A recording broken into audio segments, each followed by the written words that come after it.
Taking the time to take action.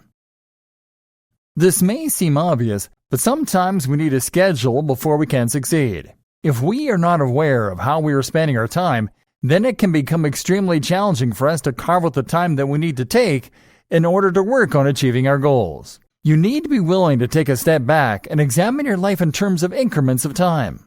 For example, think about the time obligations that you have that are not disputable. What are the things that you have to do and set the time aside for every day? Whether you are the type who thrives with a strict routine or you simply like to live your life as it happens, there are undoubtedly going to be times that you have to set aside for certain tasks. Grocery shopping, going to work, cooking, sleeping, and things like that are all indisputable ways that you are obligated to spend your time.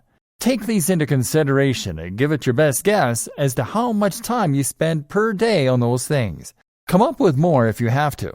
Consider all of your obligations and think about how much time that leaves you free throughout the day. It's actually surprisingly easy to find the time to work on a plan that you are especially passionate about. If your mind is focused enough on working on that plan, it is going to seek out the time that you need in order to work on it.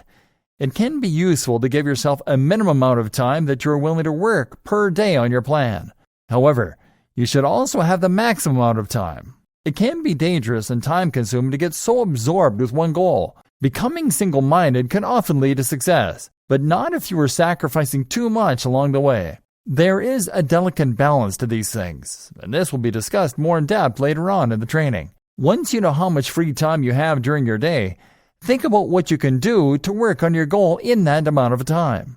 If it's not a lot of free time, think about the things in your list that might be flexible enough to allow you to work on your plans. If even that seems too difficult, maybe you should set aside time on days that you have more freedom so that you can work on your goals at least once a week as opposed to increments every day. The trick here is to find something that actually works for you and you alone that will help you to remain motivated to succeed. If you are able to take steps, measurable steps toward achieving your goals, success is inevitable. The key here is consistency. Even if you are not working on your plans daily, as long as you are constantly making progress as opposed to getting discouraged or distracted and not working on your goal at all, you will succeed. The fastest way to failure is to not even try.